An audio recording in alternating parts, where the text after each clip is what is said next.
If everyone is moving towards Sillard's house, I will turn to my companions and say, let's be prepared for anything. We're more or less going to accuse a man of instigating violence and spreading false rumors against another villager. That's why you were asking. Of course. Okay. I get it now. I thought it was a question regarding his social status and whatnot. No, it was about how many people we would have to kill. Exactly. Bula's parents follow you to the tent, and Wolf lays his daughter on one of the bedrolls that you have already set up inside the tent. Briggia asks for permission to stay with her daughter there, and all of you move to the opposite side of the main road to confront, as you would have it, Sillard and his rumors.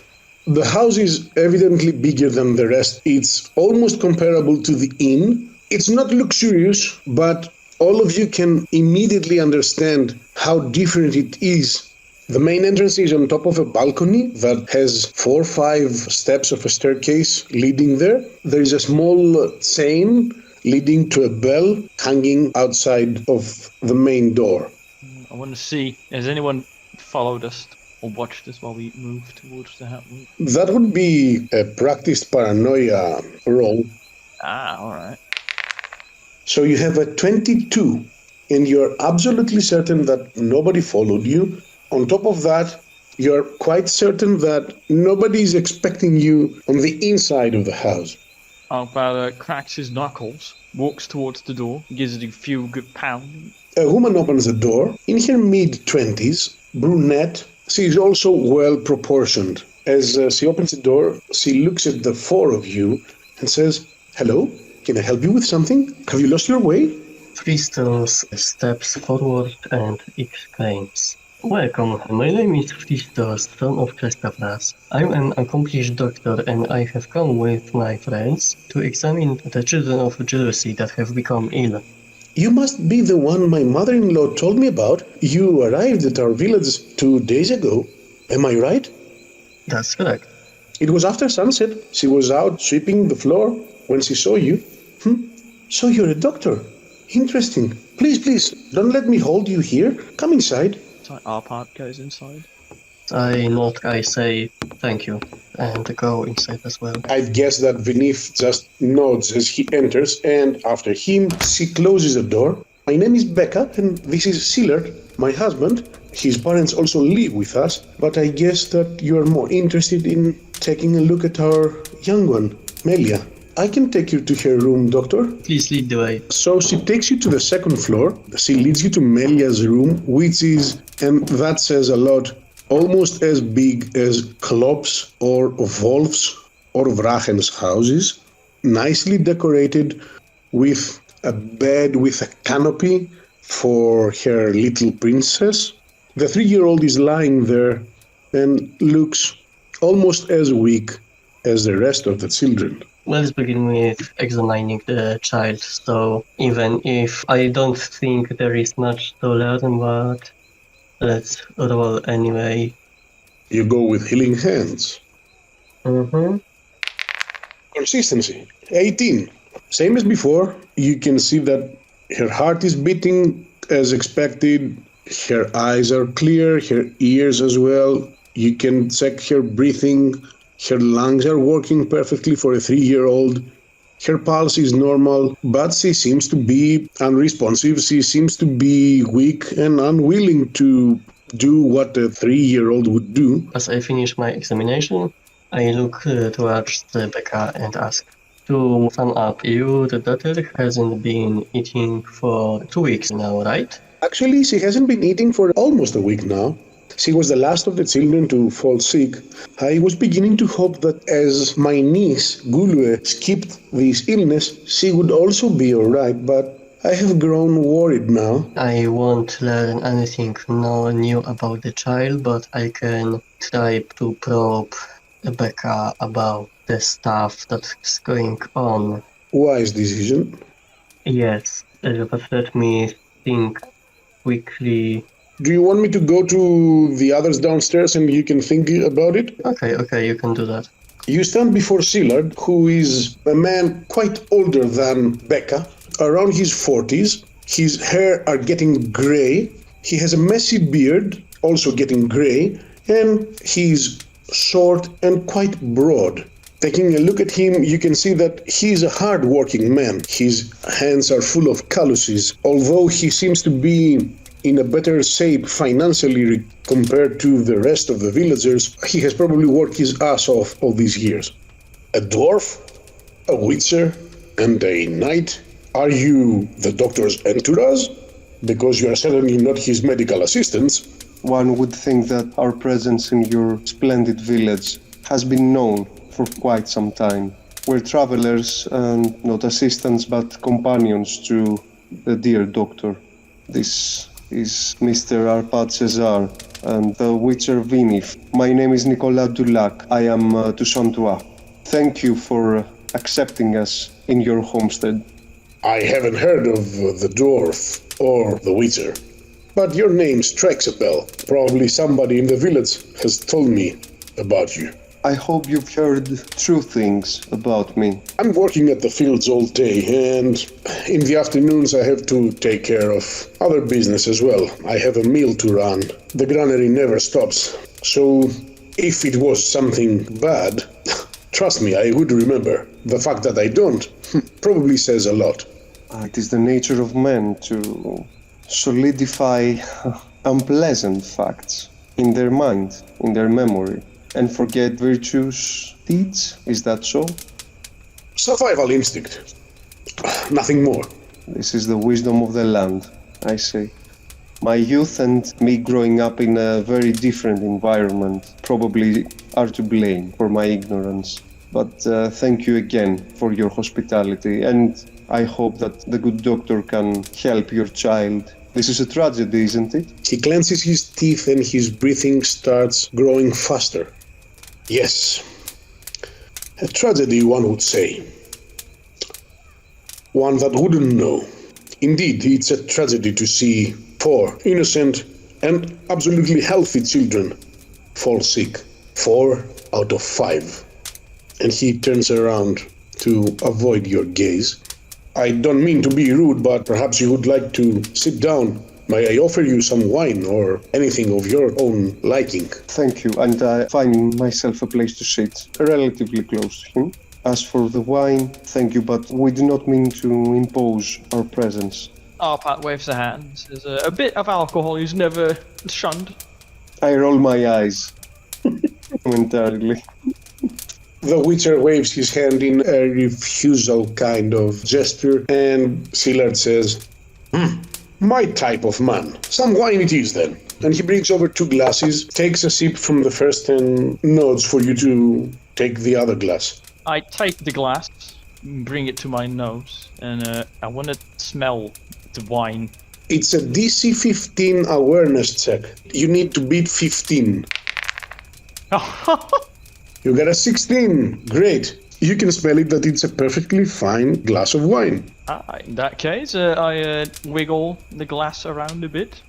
I take a sip, and I say, it's a very nice vintage. What did you say it was? He looks at the knight and says, well, to be honest, it's quite a coincidence, but it's est.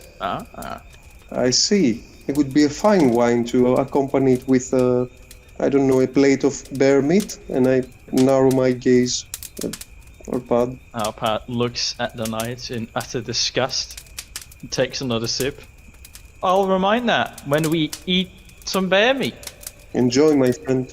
To your health. Sillard looks at the both of you. Well, you might be lucky if somebody ever kills that damn bear prowling the forest right outside the village.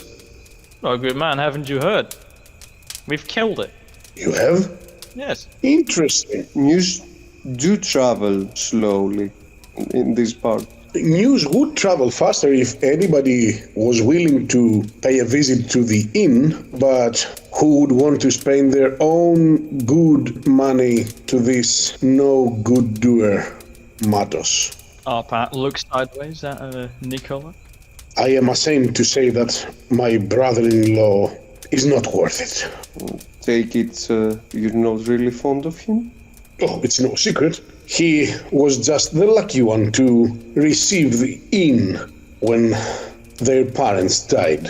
If you ask me, they should have never given Matos the opportunity. Bekka was the only daughter. She should have inherited the inn, and it would be in much better shape had I been running it. A mill and an inn. The mill is my own inheritance, by my parents, and he turns around to nod towards them. Oh no, I was only wondering if a man can handle both at the same time. I guess I'll never know, but I am pretty confident I would. After all, I've done quite well for my family all these years.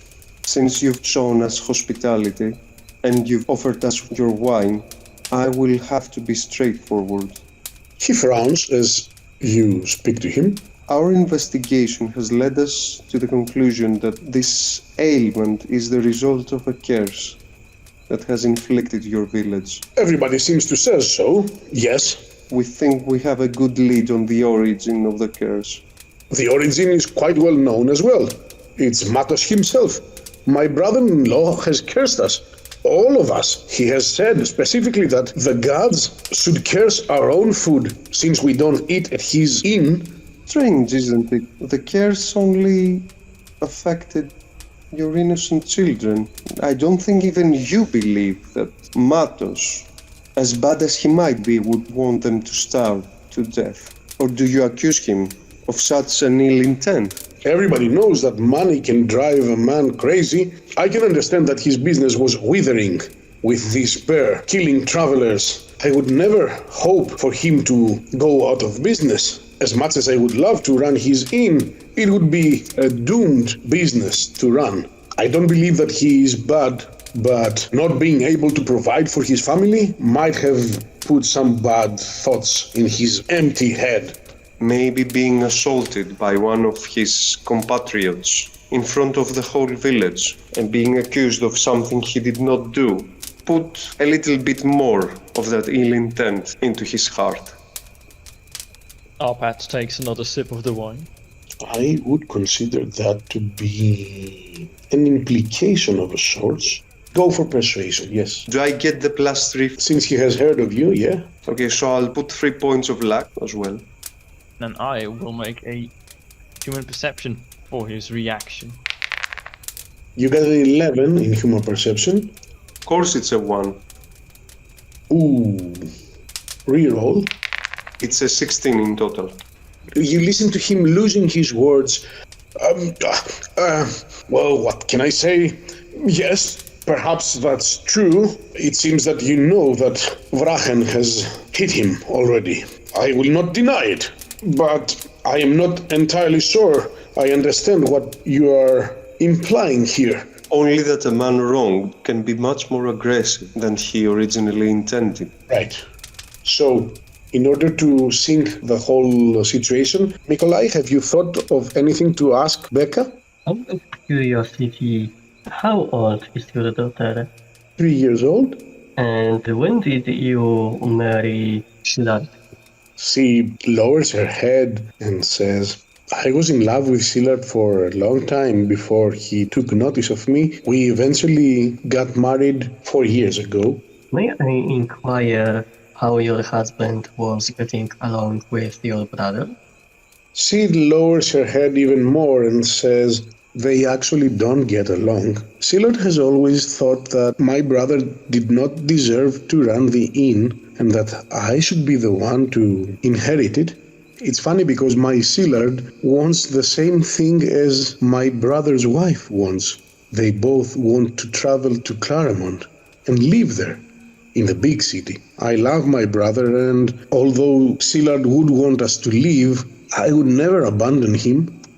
Did you marry Shilard when your parents were still alive and running the inn? My parents were still alive when we got married, and this might not sound right, but Shilard was quite bold as to ask of them to give the inn to us. They decided that since I married Shilard and he was already doing very well with the mill, my brother should take the inn. He has already been running it. Zerka was helping him a lot. They were living there, and Gulue was already 3 years old.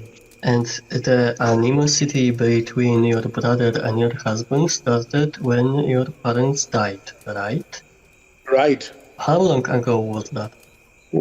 It was when Melia was but a baby, almost 3 years ago. It's not that they have been fighting. I don't want you to get the wrong impression, Doctor. Fristos looks around at the splendorous room and says, "But I see you are doing pretty well, even without the inn." That's true, I admit so. He has been working very hard, almost his entire life. He has been helping his parents with a mill since before I was born. Okay, Fristos ponders a bit. I know that asking too many questions will eventually make her suspicious of me. Basically, I want to ask if she noticed anything suspicious recently. So, from what I can gather, your brother and your husband have been quarreling for quite some time, but things didn't get serious until the bear has appeared, and it was then when your brother asked the other villagers to visit the inn. Your husband got really angry, is that right? Give me a charisma roll for that. It's 18. And she got a 12. To be honest, Doctor, it's a combination of things. Yes, my husband was angry because at some point Matos was so desperate and so low on money that he asked of the people to eat once a week at the inn. But I believe Sillard was more angry when I told him what Aniet told me. She told me that Matos, my brother, has been taking an interest in Brigge, which I find very difficult to believe. I know my brother, I know how much he loves Zerka, but it was all Sillard needed. As soon as I told him what Aniet told me by the river when we were doing our laundry, he got furious and left home to go and meet with Wolf and Vrahen, Brigge's brother, and then they all together went to the inn. What I know is that my brother just asked for their help, but things probably got out of hand. I know that Vrahen punched my brother. It's all I know, really. I don't know anything else. Did any of them have told you any details about what have occurred at the inn? No. Men rarely speak about these things, and if they have a fight, they keep it to themselves. Did you notice anything suspicious when they returned? Oh, Sillard was furious. He said that had my parents given us the inn and Matos has taken his family away from the village, everything would be better. We may be a small village with a long history, a long, sad history, but at least you could see our children playing together all the time. Now it's as if there is no life at the village at all. I would love as much as anything for things to become normal again. Fristos pats her shoulder, assuming he is tall enough to reach her shoulder.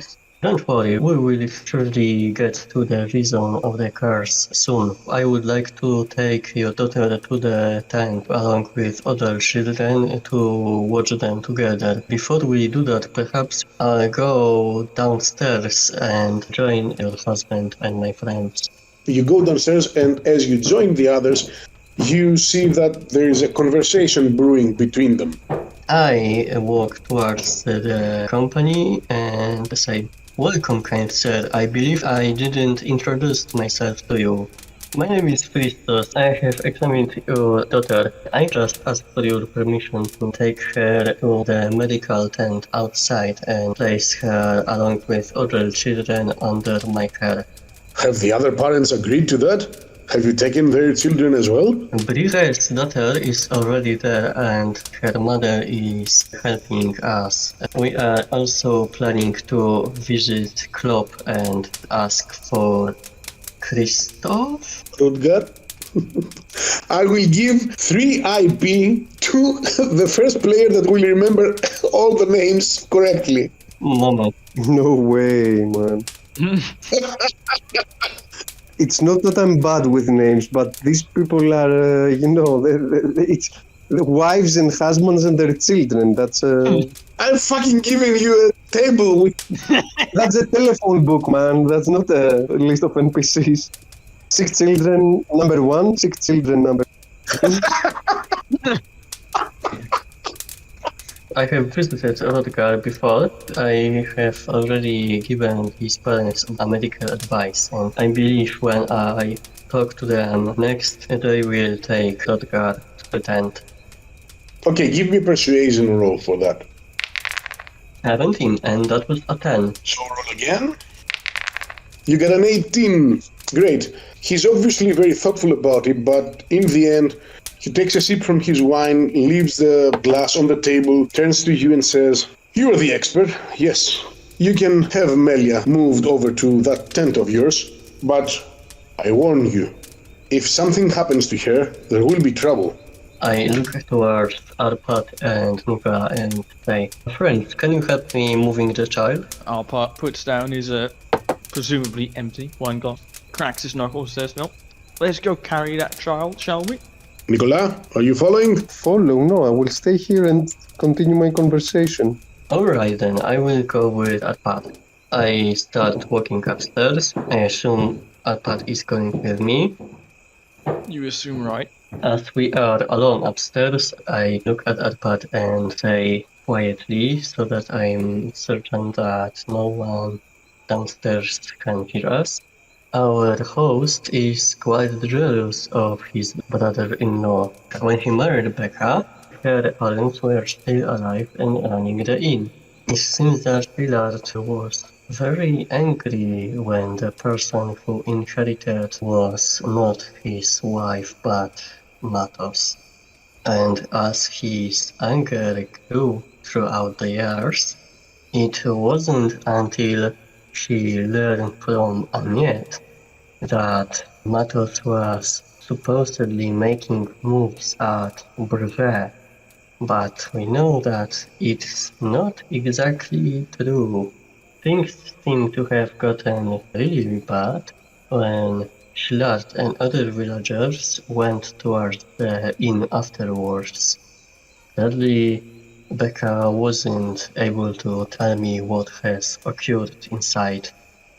I think we can pry it out of Shillard later. Maybe Nicola will have gotten the whole story by the time we return. Now, where is this child I'm supposed to carry? Oh, it's here in this room, which is probably as big as the tent.